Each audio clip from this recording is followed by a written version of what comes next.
तो कैलकुलेशंस के जरिए हम समझेंगे कि अगर आप 1,000 रुपए से लेके 10,000 रुपए तक फिक्स डिपॉजिट्स या फिर म्यूचुअल फंड्स में 10 साल पहले इन्वेस्ट करे होते तो आज की डेट में उसकी इन्वेस्टमेंट वैल्यू कितनी होती। हम फिक्स डिपॉजिट का कैलकुलेटर और एक म्यूचुअल फंड का एग्जांपल लेकर चेक करने वाले हैं इन कैलकुलेशंस को। तो इस वीडियो को पूरा देखिए क्योंकि कई सारी जानकारी आपको मिलने वाली है। तो जहां तक हम फिक्स डिपॉजिट्स की बात करते हैं, ये एक तरीके का सेविंग स्कीम होता है जो कि आप किसी भी बैंक में या फिर पोस्ट ऑफिस में ओपन करवा सकते हो। इसमें जो भी आपका प्रिंसिपल अमाउंट होता है एज अ डिपॉजिट वो आपको गारंटीड मिलेगा ही मिलेगा जब टेन्योर खत्म हो जाता है, और इसके साथ साथ कुछ इंटरेस्ट अमाउंट भी मिलेगा एक पर्टिकुलर इंटरेस्ट रेट के हिसाब से जो कि फिक्स्ड होता है जब आप फिक्स डिपॉजिट्स को ओपन करते हो। दूसरी तरफ जो म्यूचुअल फंड्स होते हैं उसमें अगर आप कुछ भी डिपॉजिट करते हो तो गारंटी नहीं होती कि पूरा का पूरा प्रिंसिपल अमाउंट आपको वापस से मिलेगा, लेकिन हमने यही देखा है हिस्टोरिकली कि अगर आप 5 साल या फिर 7 साल तक म्यूचुअल फंड्स में इन्वेस्टेड रहते हो तो आपको बहुत ही अच्छा खासा रिटर्न्स मिल सकता है। और हमने पिछले वीडियोस में भी देखा है कि एसआईपी या फिर लमसम के जरिए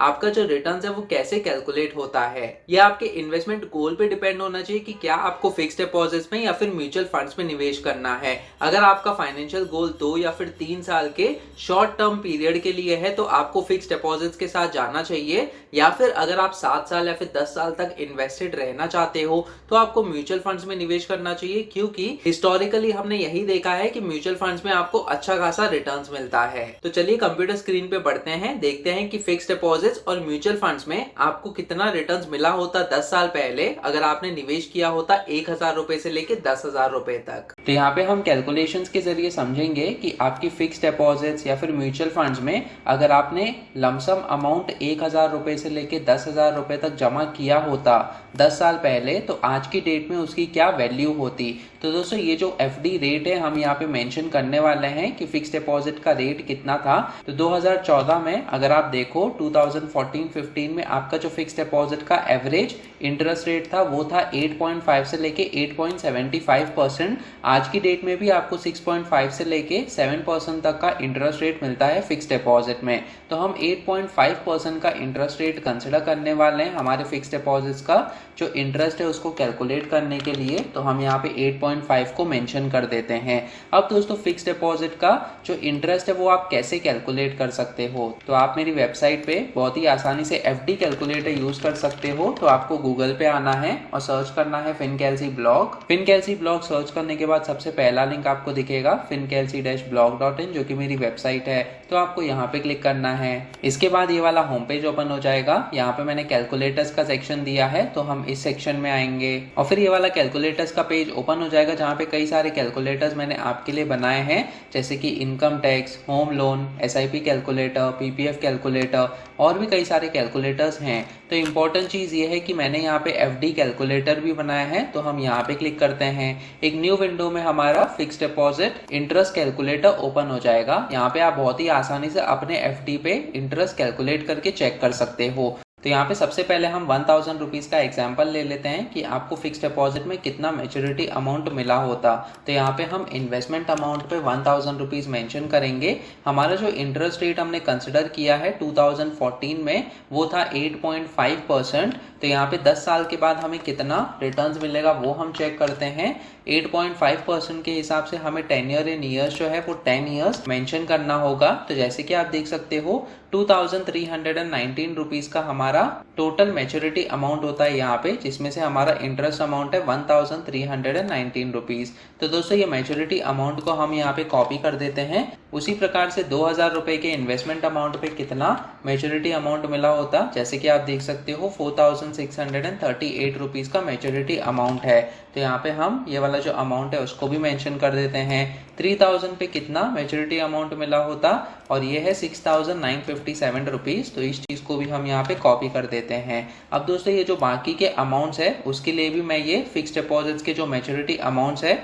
उसको जल्दी से कैलकुलेट करके यहाँ पे फिल कर देता हूँ। तो जैसे कि आप देख सकते हो यहाँ पे 5,000 के फिक्स डिपॉजिट पे आपको 11,595 रुपीज़ का मैच्योरिटी अमाउंट मिला होता 10 साल के बाद। और वही अगर आपने 10,000 रुपये जमा किए होते एज अ फिक्स डिपॉजिट तो आपको 23,189 रुपीज़ का मैच्योरिटी अमाउंट मिलता, जो कि अच्छा खासा अमाउंट है अगर हम ये जो डिपॉजिट अमाउंट अमाउंट है उसको कंसिडर करते हैं, मोर देन 100% का आपका एब्सोल्यूट रिटर्न्स मिला है आपको इस केस में। अब दोस्तों हम ये चेक करते हैं कि आपके म्यूचुअल फंड की मैच्योरिटी अमाउंट कितनी हुई होती। तो एग्जाम्पल के तौर पे हम सेंसेक्स को कंसिडर करेंगे। तो जैसे कि आप देख सकते हो ये जो सेंसेक्स है ये रिप्रेजेंट करता है टॉप 30 कंपनीज इन इंडिया को, जो कि लार्ज कैप कंपनीज है। तो अभी का जो रेट चल रहा है इसका 71,801 रुपीज का है। तो इस चीज को मैं कॉपी कर देता हूं और फिर यहाँ पे करंट जो सेल है उसमें हम पेस्ट कर देंगे। तो यहाँ पे ये जो करंट वैल्यू है उसके हिसाब से हम म्यूचुअल फंड यूनिट्स को बेचने वाले हैं 10 साल बाद।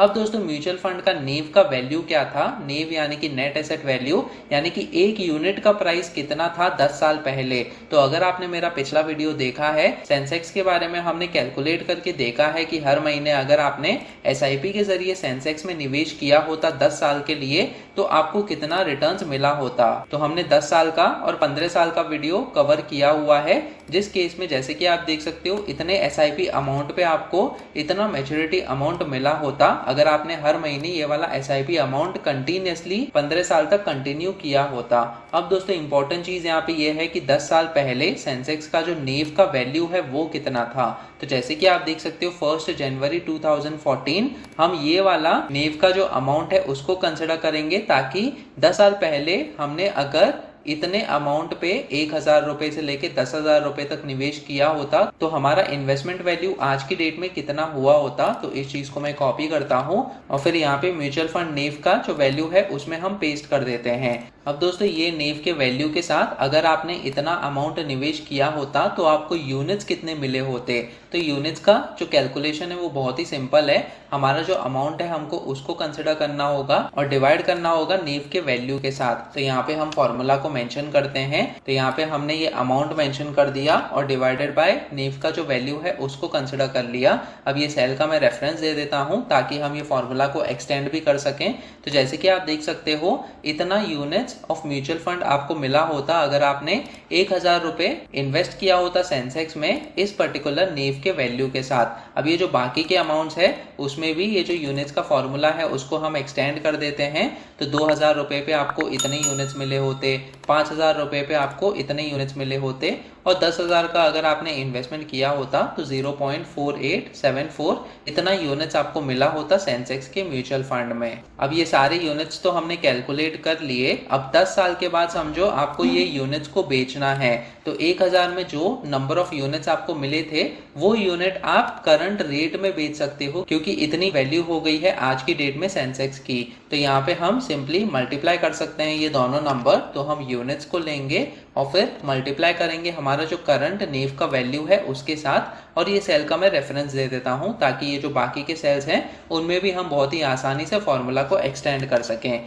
तो जैसे कि आप देख सकते हो 3,501 रुपीज का आपका टोटल मैच्योरिटी अमाउंट हुआ होता सेंसेक्स में अगर आपने 1,000 रुपए जमा किए होते 10 साल पहले। और ये सेम फॉर्मूला को हम बाकी के सेल्स में भी एक्सटेंड कर देते हैं ताकि अपने आप हमारा जो कैलकुलेशन है वो हो जाए। तो जैसे कि आप देख सकते हो 2,000 पे आपका 7,001 रुपीज का टोटल मैच्योरिटी अमाउंट होता, 3,000 रुपीज में 10,502 रुपीज का टोटल मैच्योरिटी अमाउंट होता, 5,000 अगर आपने निवेश किया होता तो 17,503 रुपीज हुआ होता और 10,000 रुपीज अगर आपने जमा किए होते तो 35,007 रुपीज आपका टोटल मैच्योरिटी अमाउंट हुआ होता आज की डेट में, जो कि ऑलमोस्ट 12,000 रुपए एक्स्ट्रा है कंपेयर टू ये जो फिक्स डिपॉजिट का मैच्योरिटी अमाउंट है। तो दोस्तों यहाँ पे क्लियर विनर म्यूचुअल फंड का जो इन्वेस्टमेंट है वो है पिछले 10 साल में, क्योंकि 10 साल का पीरियड बहुत ही लंबा पीरियड होता है और अगर आपने मार्केट को इतना टाइम दिया तो आपको बहुत ही अच्छा खासा रिटर्न्स मिल सकता है आपके इन्वेस्टमेंट अमाउंट पे। लेकिन दोस्तों इसका मतलब ये नहीं कि आपको फिक्स डिपॉजिट बिल्कुल ही नहीं करना चाहिए। एक बहुत ही अच्छी प्रैक्टिस ये होती है कि आपके पास 3 से लेके 6 महीने का इमरजेंसी फंड होना चाहिए, जो कि मदद करेगा अगर कोई इमरजेंसी केस आता है और आपको पैसों की जरूरत पड़ती है।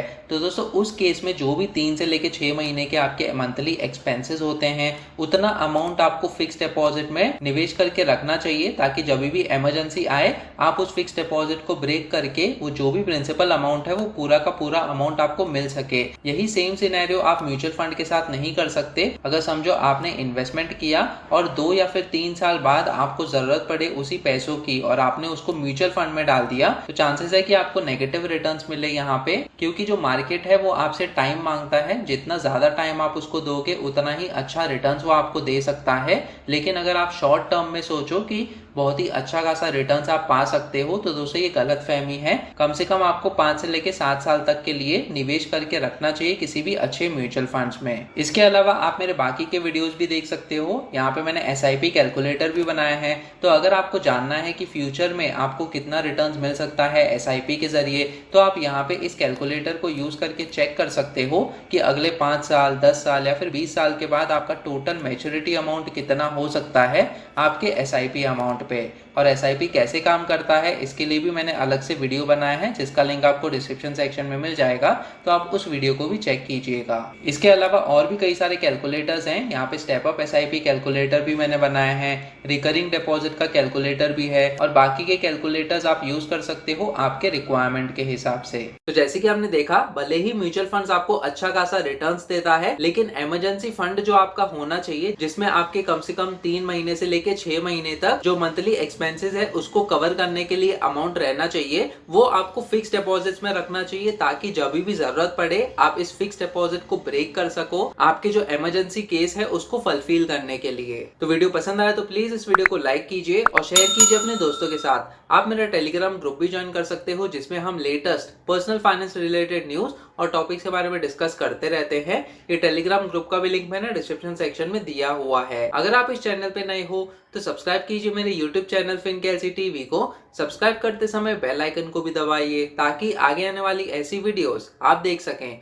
फिर मिलेंगे किसी और पर्सनल फाइनेंस टॉपिक को लेकर, तब तक के लिए आप ये वाले वीडियोस देखो।